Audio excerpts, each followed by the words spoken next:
Hi, I'm Doug Young. I'm here for Acoustic Guitar to take a look at the LR Baggs Voiceprint DI. This is a new preamp DI from LR Baggs with a twist. It has the ability to make your pickup sound more like the natural acoustic sound of your guitar. The way it does this is with a technology called impulse responses. Now, impulse responses are just a way of capturing the sonic signature of one thing and applying it to something else. So in this case, we're going to capture the sonic signature of your guitar and apply it to your pickup. This technology has been around for quite a while. It's been used for a number of things. It's been used for reverb for a long time. Over the last decade and a half, it's begun to be applied to guitar pickups. But what's new just over the last few years are devices that let you capture your guitar rather than applying a generic impulse that's provided by the manufacturer. So in this case, we're going to capture the sound of my specific guitar with all of its unique characteristics and apply it to my pickup, whatever that pickup might be. This device is digital, and so it's actually kind of an interesting thing for LR Baggs. All of their products, I believe, have been analog to date. The pedal is digital, and in addition, it's paired with a mobile device, in this case, an iPhone.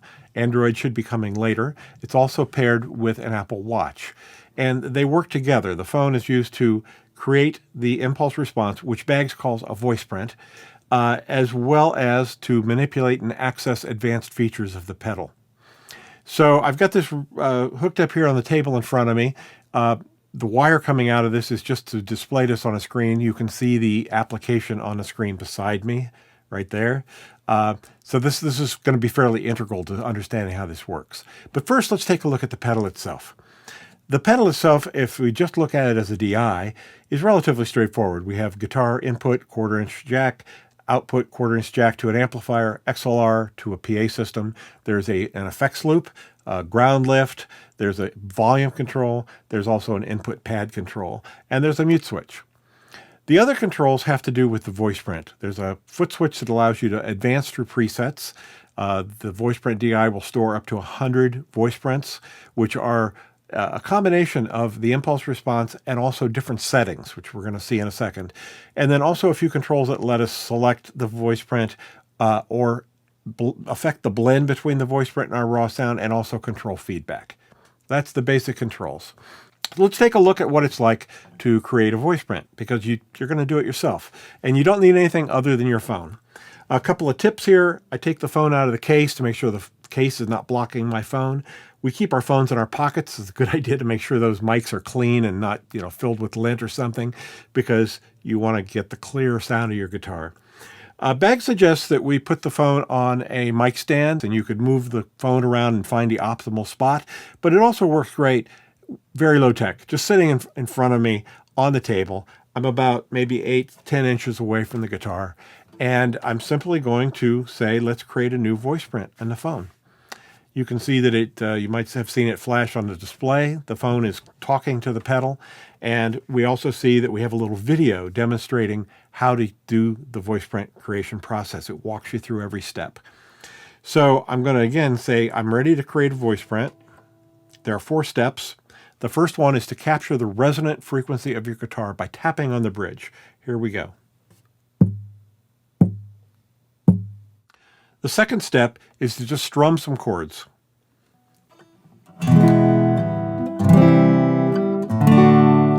The third step, we're going to pick out individual notes within a chord.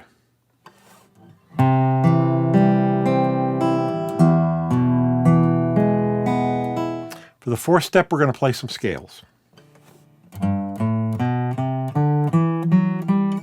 And we're done.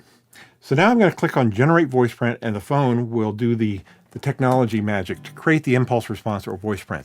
While it's doing that, I'm going to put on headphones, and I'm going to switch things around a little bit here so that I'm using a looper while I'm playing to demonstrate this. That'll avoid any bleed from the guitar, either to the microphone or anything else, or just to me, so that I can clearly hear what the guitar sounds like. So I'm going to start, we're in a preview mode now, and we can listen and decide whether we want to save this Voiceprint or try again. I'm going to turn it off for a minute. Let me just record a quick loop. So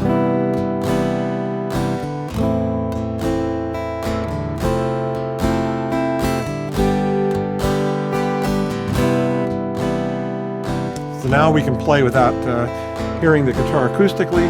That's the raw sound of the pickup. Let's hear the voice print. Okay, so the first thing I notice is that we've lost sort of that edge of the pickup, but it's a little bassy and we're missing a little bit of presence. I think that's okay. You could try to get a little better sound by positioning the mic, the phone, but this is good enough in my experience, and we're going to make some tweaks to this to make it sound really good. So I'm going to save it.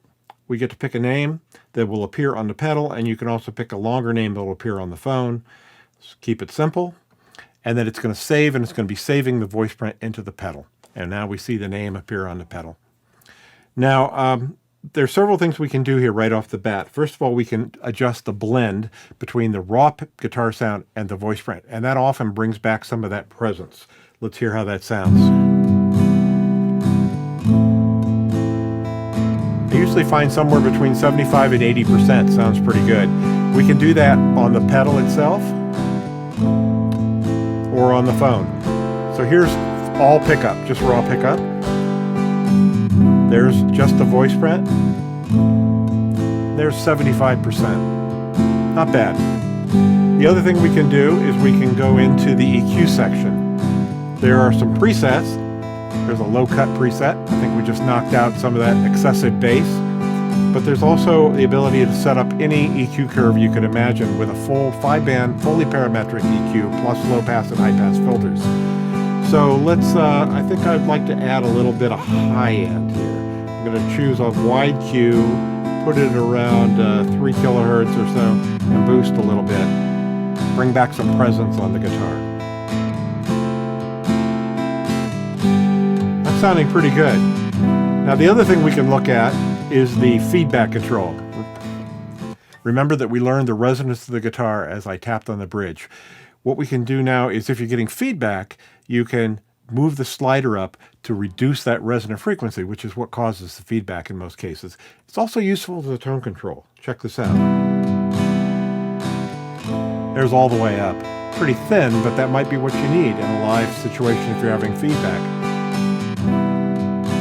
But maybe around 20% or so, I'm killing, again, some of that extra boom and resonance that we got in the raw voice print.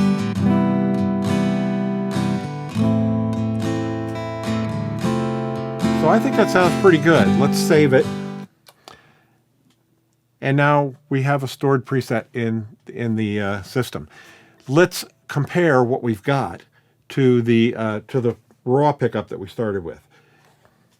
Here's the raw pickup. We can bypass right on the app. Here's the voice print. Bypassed or voice print.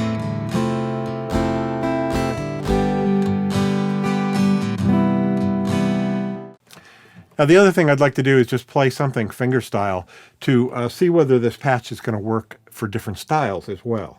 Whether I've dialed in, maybe I've gotten rid of too much bass or something like that. So let me create a little fingerstyle loop and we'll listen to that.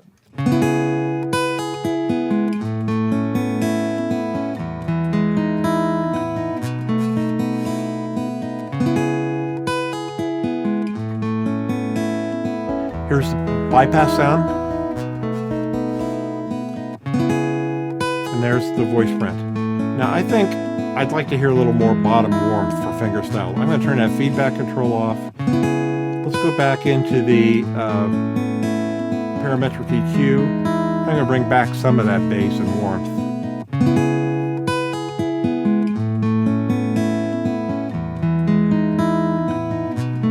Maybe even add a little very high-end sparkle up around 7 or 8K.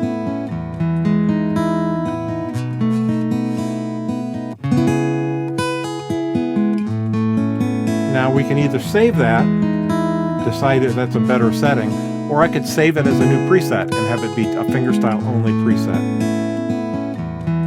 So again, let's hear what we've got. There's the raw pickup.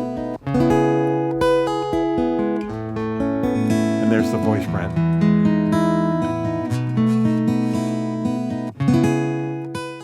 I do want to mention the Apple Watch. So basically, I've got an app on the Apple Watch. You're probably not going to be able to see this, but I've got access to everything that's on the phone, on the watch, except for the training process itself. For example, I've got the voice control selected on the phone, and you can see that both the phone and the hardware device are moving as I manipulate the watch. We have access to everything, including the full parametric EQ, right on the watch. So that's the Voiceprint DI. Very cool new pedal from LR Baggs. Check it out and see if it can improve the sound of your pickup.